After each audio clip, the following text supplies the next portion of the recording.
This is the second in the series of when can you take off your tefillin, either taking it off in the middle of lציון, at the end of lציון, after the Kaddish Tiskabel following lציון, in the middle of Aleinu, or after the Kaddish Yatom following Aleinu Nusach Ashkenaz. Today I'd like to ask a simple question.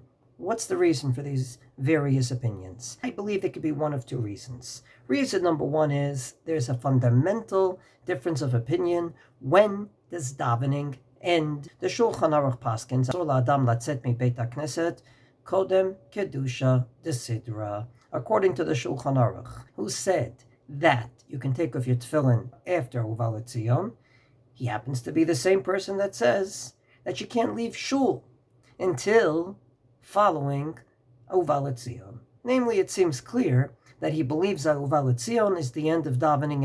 In the Beit Yosef, right there, he explains that the Gemara in Sota Daf Mem Tet Amud Aleph says that the world has been cursed ever since the destruction of the temple, and it survives on two things. One of them is Kedusha Desidra, namely the lציון, which has in it Torah. It has in it the Targum of the Torah, the translation into Aramaic, has in it the words Kadosh, basically has, to sum up, an intertwining of two things, Kedushat Hashem and Talmud Torah, the sanctification of God's name and learning Torah. And it's such an important prayer. That's the end of davening for him, and therefore that's why you can't leave shul before it finishes, and you can't kick off your tefillin before it's done. That being the case, we can also understand the middle opinions. Namely, either they think Kedusha Desidra ends somewhere in the middle, and not at the end, or the Kaddish Tiskabel following it is basically the end of lציון. After all, the halacha is, in Simon Nun Hey Seif Gimel, if you start at Chazarat Hashatz with 10 and then you only have 8, you can continue davening for sure Chazarat Hashatz, and the Rama adds, you can continue until the Kaddish Tiskabel after Chazarat Hashatz, Tachanun, Chatzi Kaddish, Ashrei lציון. In other words, that Kaddish Tiskabel is the end of davening as we know it. The Rama disagrees. He says the Kaddish Yatom after Aleinu. Now, why does he say that? The Rama says after davening you say Aleinu, v'omer Kaddish Yatom achrei Aleinu, and you say the mourner's Kaddish after that. V'yafilu ein Yatom bebeit hakneset yomar oto mi she'en lo avaim, and if there's no mourner, then someone who used to be a mourner should say it. V'afilu mi she'yesh lo avaim yachol lo omro im ein aviv v'imo makpidim. And if his parents don't have the heebie-jeebies against him saying Kaddish, then a person that, thank God, has two living parents should say it. In other words, according to the Rama, the Kaddish Yatom after Aleinu is part and parcel of davening to the extent that you never skip it. That being the case, you can understand the Rama's position that you don't take off your tefillin until after the Kaddish Yatom following Aleinu. In the words of the Mishnah Berurah, mashma mipri megadim b'sha'arei achronim. Indeed,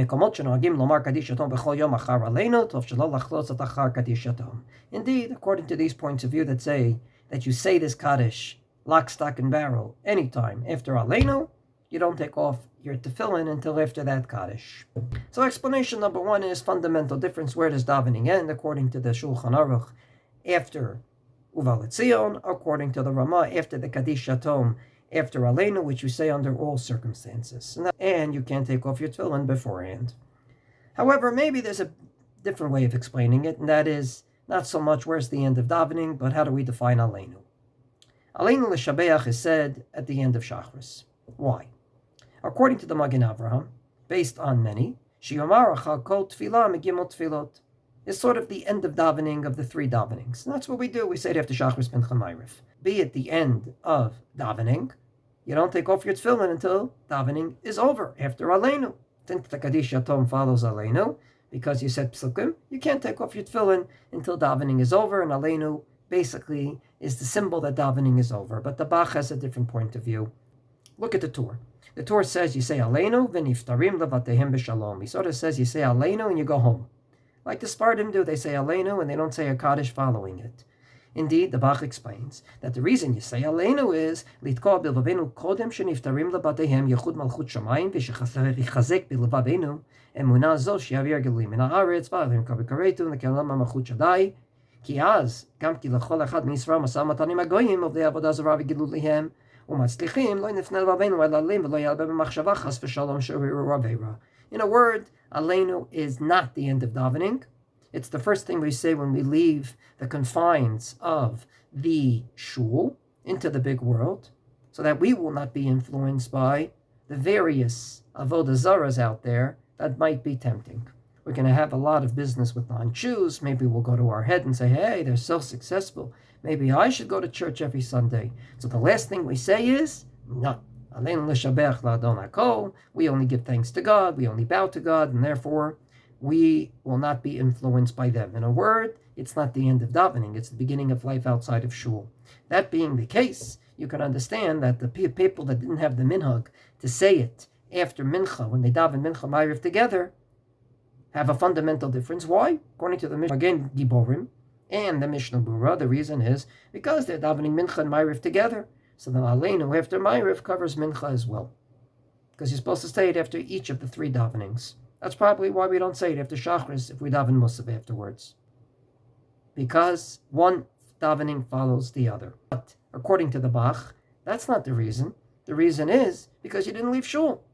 You only say it when you leave shul. If you got to daven mincha and then ma'ariv, then for sure you don't have to say it because you didn't leave shul, not because the ma'ariv one covers the mincha one. You never have to say it after mincha if you're going to daven ma'ariv afterwards, because it's not mincha nor ma'ariv that obligates you. What obligates you is leaving shul.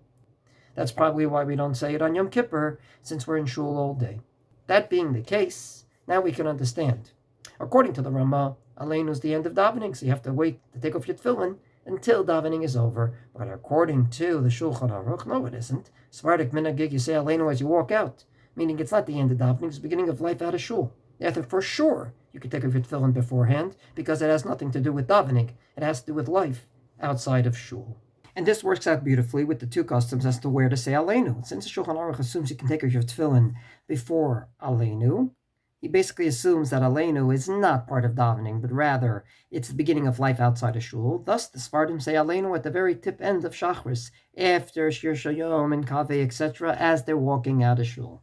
But according to the Ramah, that you only take off your tefillin after the Kaddish Yatom following Aleinu, it's part of davening, albeit the end of davening. Thus, it's followed by a Kaddish. After that, we have add-ons, Shir Shayom, in order to say that we're counting toward Shabbos. Then we say Pitum Aktoret to remind ourselves that Torah was brought every morning and afternoon. But davening is over at Aleinu, and therefore Aleinu is said first. The first finish off davening, and only then do you take off your tefillin, and then you say the add-ons. Based on that, you can also understand our Ari's position, that he said you can take off your tefillin in the middle of Aleinu, because he believes the beginning of Aleinu probably is part of davening. But the Alkeine Kavalecha, which is the emphasis of the Bach, that God one day will lavir gilulim min haaretz v'alim karetu, and all from that passage of Alkeine Kavalecha is mainly for when you leave shul, and therefore Aleinu is the end of davening, and you can take off your tefillin. Alkeine Kavalecha is for life after davening when you leave shul. So we brought two explanations today to explain those two extreme points of view. According to one explanation, is lציון, or the Kaddish Yatom, the end of davening. And explanation number two is Aleinu the end of davening, and therefore you should wait to take off your tefillin until after Aleinu. Or no, Aleinu was the beginning of life out of shul, has nothing to do with davening, and therefore you could take off your tefillin prior to Aleinu.